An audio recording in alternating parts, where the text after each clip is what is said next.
तो इसको भुलाकर सोने की भावना क्यों होती है? इसको भुलाएंगे नहीं तो नींद ही नहीं आएगी, पागल हो जाएंगे। विषय जन्य आनंद, अभीष्ट विषय का अभीष्ट इंद्रिय के द्वारा सेवन परिरंभण प्राप्त होने पर जो मोद प्रमोद की अभिव्यक्ति होती है, प्रिय मोद प्रमोद की। विषय जन्य आह्लाद आनंद ही अगर सर्वोत्कृष्ट आनंद है, विषय जन्य आनंद के आगे कुछ और आनंद नहीं है, जिससे विषय जन्य आनंद भरपूर सुलभ है, वह क्यों विषय जन्य आनंद की तिलांजलि देकर सोना चाहता है? इसका मतलब पंचरसीकार विद्यानंद स्वामी जी ने बहुत अच्छा प्रश्न उठाया। जिसके पेट में पीड़ा है या किसी प्रिय व्यक्ति का वियोग जिसको प्राप्त है, किसी कारण कोई वेदना युक्त है, वह कदाचित वेदना से त्राण पाने की भावना से गाढ़ी नींद चाहता है, तो बात समझ में आती है। लेकिन जिसको प्रिय के स्थान पर प्रिय, मोद के स्थान पर मोद और प्रमोद के स्थान पर प्रमोद सुलभ है, विषय जन्य भरपूर आनंद से जिसका जीवन उल्लसित है, वह प्रिय मोद और प्रमोद की भी तिलांजलि न दे तो पागल हो सकता है। कारण क्या बताए? आजकल ऐसा वास्तुशास्त्र रखना चाहिए। एक संस्मरण में सुनाता हूँ। एक तो सुनाया ज्योतिष पीठ का, श्रृंगेरी के मान्य शंकराचार्य अभी जो है इनके गुरुदेव, उन दिनों ये विद्यार्जन कर रहे थे। सन 1972 की ही बात किया गई है। मैं 87 दिनों तक उनका नव्य न्याय का विद्वान हूँ, बहुत ऊंचे विद्वान, श्रृंगेरी के मान्य शंकराचार्य, ब्रह्मलीन शंकराचार्य, और विविध ग्रंथों का विद्वान हूँ। 3 घंटे तक नव्य न्याय की कक्षा में बैठता हूँ। हमारे पंडित पढ़ाते हैं, इस समय जो पढ़े शंकराचार्य जी हैं, गोपाल कृष्ण मूर्ति से पढ़े हैं, द्राविड़ जी जो थे ना उनके विद्यार्थी। 3 घंटे में न्याय की कक्षा में बैठता हूँ और मैं कहता हूँ कि 4 घंटे और बंद कमरे में पढ़ता हूँ। मुझ जैसे दिग्गज विद्वान को इतने घंटे नित्य पढ़ने पढ़ाने की आवश्यकता क्यों, बताओ? हमने कहा बताइए। बहुत अच्छा उत्तर दिया उन्होंने। एक पादरी आ गया मेरे पास, श्रृंगेरी के मान्य शंकराचार्य ने कहा, हाथ फेरने लगा मुझ पर। मैं मुस्कुराया। समग्र वैदिक वांग्मय का वैदुष्य जिसके जीवन में उल्लसित है, वो शंकराचार्य के पद पर जो प्रतिष्ठित है, उसको भी ये पादरी जब क्रिश्चियन बनाने का प्रयास कर रहा है, तो हमारे शिष्य हिंदुओं को तो बचने नहीं दे। इसलिए कहा, तलवार के समान तीक्ष्ण मेधा शक्ति होनी चाहिए, ज्ञान विज्ञान से संपन्न, शास्त्र सुचिंतित पुन पुन चिंतित। गोस्वामी जी ने कहा, शास्त्र सुचिंतित हो, फिर भी बार बार चिंतन कीजिए, क्योंकि शास्त्र किसी का नहीं होता। उन्होंने कहा कि सुनो ब्रह्मचारी, कभी भी शास्त्र से विमुख मत होना, पंडित मानकर घर मत बैठना, तीक्ष्ण है, अपना कल्याण तो होगा। और ये जो सनातन वैदिक आर्य सिद्धांत में आस्थान्वित हैं हिंदू, ये सुरक्षित रह सकेंगे। अगर तुम लोग भी विद्या का अनादर करोगे तो नास्तिकता की बाढ़ में कोई भी हिंदू नहीं बचेगा। तो हमने सज्जनों संकेत किया आपको। पंचरसीकार विद्यानंद स्वामी जी ने क्या कहा, आखिर विषय जन्य आनंद को भी छोड़कर सोने की भावना क्यों उदित होती है? 15 मिनट और जहाँ विषय जन्य आनंद है, वहाँ क्या है? त्रिपुटी, माला, फूल का दर्शन करके, स्पर्श करके, ग्रहण करके कल्पना कीजिए मुझे आनंद मिल रहा है। माला क्या हो गई, फूल क्या हो गया? भोग्य। माला हो गई भोग्य, फूल हो गया भोग्य, और आनंदानुभूति का नाम हो गया भोग, और मैं हो गया भोक्ता। जहाँ विषय जन्य आनंद है वहाँ त्रिपुटी है, भोक्ता, भोग और भोग्य। जहाँ त्रिपुटी है वहाँ द्वैत है। द्वैत माने 2 या 2 से अधिक अजहल लक्षण। द्वैत अजहल लक्षण, 2 या 2 से अधिक का नाम है द्वैत। और जहाँ द्वैत है, सपने हो नहीं सुख द्वैत दर्शन भात कोटि को कहे, विनय पत्रिका तुलसीदास जी। जहाँ द्वैत है वहाँ श्रम है, जहाँ द्वैत है वहाँ श्रम है, और जहाँ श्रम है वहाँ खाली प्योर निरतिशय आनंद नहीं है। अतः विषय जन्य आनंद किसी को कितना भी सुलभ क्यों न हो, उस विषय जन्य आनंद की भी तिलांजलि देकर कदाचित वह न सोवे, विक्षिप्त हुए बिना न रहे। श्रीमद् भगवद गीता का 8वां अध्याय ले लीजिए, ब्रह्मा जी को, तो तैतृय उपनिषद भी ले लीजिए साथ साथ। ब्रह्मा जी को सर्वजीव घनात्मक श्रीमद् भागवत के तृतीय स्कंध में कहा गया, जितने जीव हैं उनमें सर्वाधिक आनंद किनको प्राप्त है? व्यवहार दशा में जितने जीव हैं उन जीवों में सर्वाधिक आनंद जिसको प्राप्त है उसी का नाम हिरण्यगर्भात्मक ब्रह्मा है। ब्रह्मलोक की गणना के अनुसार 100 वर्ष, मर्त्यलोक की गणना के अनुसार 31 लील 10 खरब 40 अरब वर्ष ब्रह्मा जी की पूर्ण आयु। ज्योतिष 31 लील 10 खरब 40 अरब वर्ष ब्रह्मा जी की आयु है। इतनी आयु में आधी आयु ब्रह्मा जी योग निद्रा प्राप्त करते हैं। इसका मतलब जिन ब्रह्मा जी को मर्त्यलोक में सर्वाधिक आनंद जिसको सुलभ है, तैतृय उपनिषद, चक्रवर्ती श्रोत्रिय सदाचार संयम संपन्न युवक ने कौन? राजनेता, राजाधिराज, अखंड भूमंडल का है राजाधिराज। युवावस्था में हो, श्रोत्रिय हो, सदाचार संयम संपन्न हो, मर्त्यलोक का निष्कंटक वैभव जिससे भोग्य के रूप में सुलभ हो, और भोग भोगने की क्षमता भी जिसके जीवन में भरपूर हो, उस चक्रवर्ती नरेंद्र को मर्त्यलोक में सर्वाधिक आनंद सुलभ है। उसका नाम है मानुषानंद। मानुषानंद की अपेक्षा व्यवहार दशा में प्रतिक्षण कितना अधिक आनंद ब्रह्मा जी को प्राप्त है। 1 लिखने के बाद 20 शून्य लिखिए, तब क्या होगा? सहस्र परार्ध। श्रौत याद में है, यहाँ तो यादित होंगे।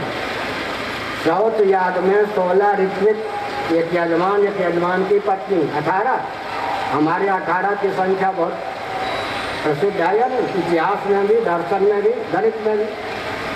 18 क्षौणी सेना कुरुक्षेत्र, 18 क्षौणी सेना, 18 दिनों का युद्ध, 18 पर्व, 18 पुराण, गीता के 18 अध्याय और चित्तप्रज्ञ के लक्षण 18 श्लोकों में।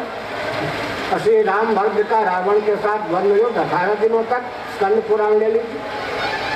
18 की संख्या बहुत महत्वपूर्ण। 1 लिखने के बाद 17 शून्य लिखिए, उसका नाम परार्ध, ये भी 18 हो गए। तो मर्त्यलोक में सर्वाधिक आनंद जिसको प्राप्त है चक्रवर्ती नरेंद्र को, उसकी अपेक्षा विभूति में व्यवहार दशा में ब्रह्मा जी को 1000 परार्थ गुण अधिक आनंद प्रतिक्षण प्राप्त होता है। वो ब्रह्मा जी भी अगर योग निद्रा प्राप्त न करें तो विक्षिप्त हो जाए। कैसे सुसुप्ति का वर्णन किया, विषय क्या चलाया था, उसी को मैं उठा करके विराम दे रहा हूँ, सावधान। जब 5-7 घंटे की सुसुप्ति की यह चमत्कृति है कि हम विक्षिप्त हुए बिना कल्पशल जीवित हैं, तब फिर 31 नील 10 खरब 40 अरब वर्षों के लिए महाप्रलय की दशा में हम आप होते। सुसुप्ति की स्मृति तो शेष है ना, लेकिन महाप्रलय की स्मृति किसी को शेष है? मुझे तो नहीं है। महाप्रलय की स्मृति किसी को, लेकिन लाखों बार, करोड़ों बार अनादिकाल सब तक महाप्रलय की घाटी भी हम आप पार कर चुके होंगे। महाप्रलय की दशा में हम आप जीव 31 नील 10 खरब 40 अरब वर्षों तक रहते हैं। चतुर्दश भुवनात्मक ब्रह्मांड, पृथ्वी, पानी, प्रकाश, पवन, आकाश, इन सब की आयु 31 नील 10 खरब 40 अरब वर्ष। इतने समय के लिए महाप्रलय की दशा भी होती है। वहाँ न पृथ्वी, न पानी, न प्रकाश, न पवन, न आकाश, न अंतत्व, न महतत्व, न मूला प्रकृति या माया या अव्यक्त, न अज्ञान, ये कार्य को जन्म देने वाला अज्ञान, प्रकृति जिसको कहते हैं, माया जिसको कहते हैं। सुवादोपनिषद माया भी महेश्वर में तादात्म्यपन्न होकर महाप्रलय की दशा में शेष रहती है। न जीवों को स्थूल शरीर, न सूक्ष्म शरीर, न कारण शरीर प्राप्त रहता है। महाकारण शरीर महामाया भी महेश्वर में एकीभूत होकर प्रवीण होकर 31 नील 10 खरब 40 अरब वर्षों के लिए विद्यमान रहती है। उस महाप्रलय की दशा के बाद भगवान को क्या गरज पड़ी, वही प्रश्न, भगवान को, ईश्वर को क्या गरज पड़ी कि उन्होंने गाढ़ी नींद बना दी। इसी प्रकार दूसरा प्रश्न, ईश्वर को क्या गरज पड़ी इतने समय तक की महाप्रलय की दशा जिसमें जीव शिव मात्र होकर शेष रहते हैं, उस महाप्रलय की दशा को तोड़कर भगवान ने पृथ्वी, पानी, प्रकाश, पवन, आकाश से मंडित सृष्टि की संरचना की और देहेंद्रीय प्राणांतकरण से युक्त जीवन प्रदान किया जीवों को। इसका उत्तर है वेदस्तुति नामक अध्याय, श्रीमद् भागवत 10वां स्कंध, अध्याय 87 श्लोक 2। बुद्धिन्द्रिय मन प्राणान जनानाम असुज प्रभु मात्रार्थम च भवार्थम च आत्मने कल्पनाय च। महाप्रलय की दशा को तोड़कर भगवान ने पृथ्वी, पानी, प्रकाश, पवन, आकाश से मंडित सृष्टि की संरचना क्यों की और जीवों को देहेंद्रीय प्राणांतकरण से युक्त जीवन क्यों प्रदान किया। मात्रार्थम च भवार्थम च आत्मने अकल्पनाय च। श्रीधरी टीका, अर्थ, धर्म, काम, मोक्ष, संयम, पुरुषार्थ चतुष्टय की सिद्धि जीवों को हो सके। अंत में धर्म, अर्थ, काम का आलंबन लेकर मोक्ष नामक परम पुरुषार्थ तक जीव पहुँच सके। इसका अर्थ क्या हुआ, महाप्रलय के अव्यवहित पूर्वक क्षण पर्यंत जो जीव कैवल्य मोक्ष नहीं प्राप्त कर सके उनको कृतार्थता का पुनः अवसर प्रदान करने की भावना से करुणा वरुणालय सच्चिदानंद स्वरूप सर्वेश्वर महासर्ग के प्रारंभ में सृष्टि की संरचना करते हैं और जीवों को देहेंद्रीय प्राणांतकरण से युक्त जीवन प्रदान करते हैं। इसलिए सज्जनों,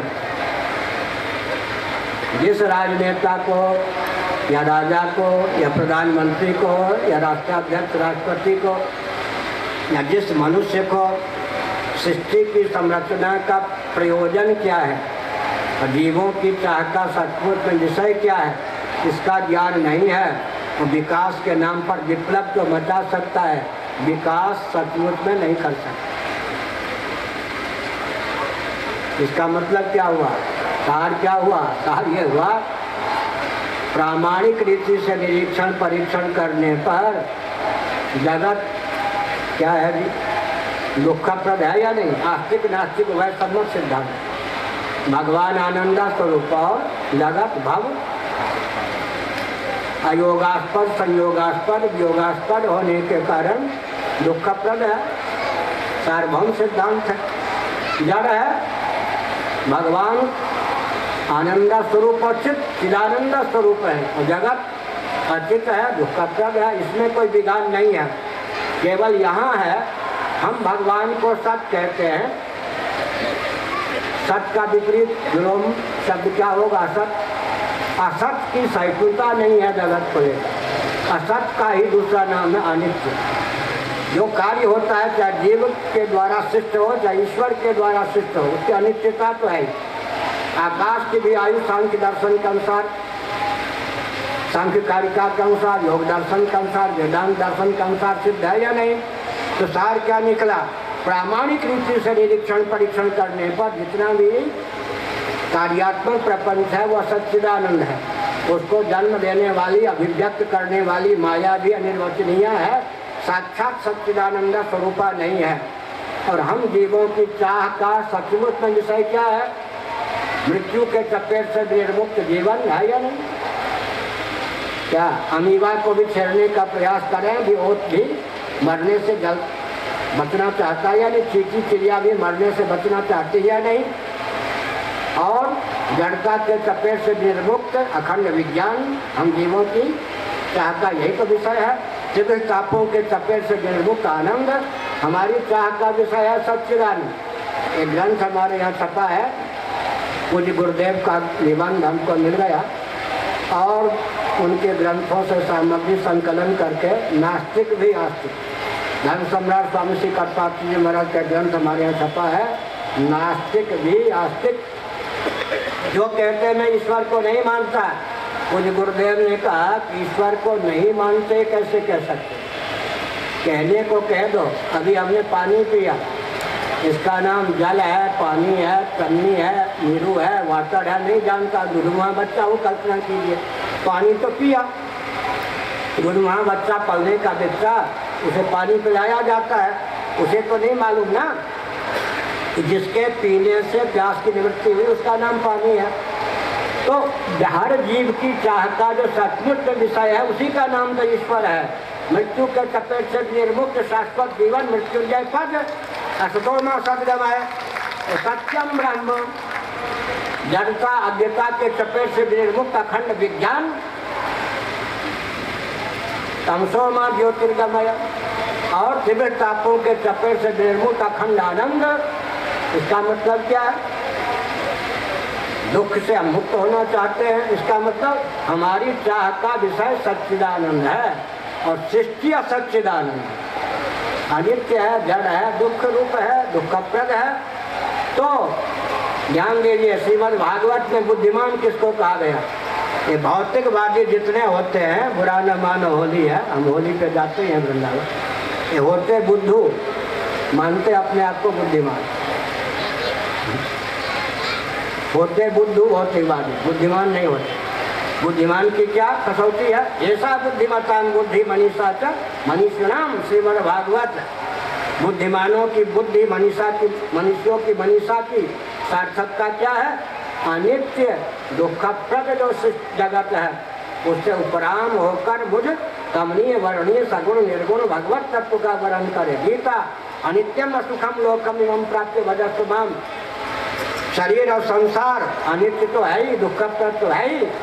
एक वह व्यक्ति है जो अनित्य जीवन का, दुखप्रद जीवन का और जगत का उपयोग और विनियोग अनित्य जीवन को, जगत को बटोरने के लिए करता है। एक वह है अनित्य द्रव्य ये प्राप्तवान नित्यम। नचिकेता के प्रति यमराज का वचन, द्रव्य हवनीय सामग्री अनित्य, जीवन अनित्य, उसका उपयोग हमने मर्त्य लोक की अपेक्षा शाश्वत पद यमराज पद प्राप्त करने के लिए किया।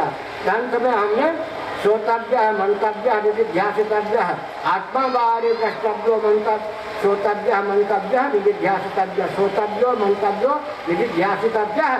हमने श्रवण मानन निधिध्यासन किया, देहेंद्रिय प्राणांतकरण का अवलंबन लेकर। आज हम अपने स्वरूप को जानकर मृत्यु अज्ञता दुख के चपेट से मुक्त हैं।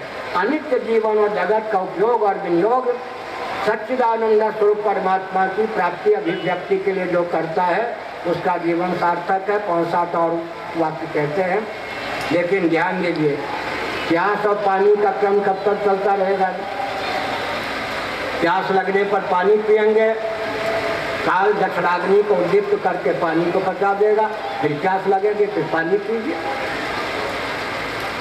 भूख लगने पर भोजन करेंगे, जठराग्नि के द्वारा भोजन पच जाएगा, फिर क्या कीजिए? फिर भोजन कीजिए।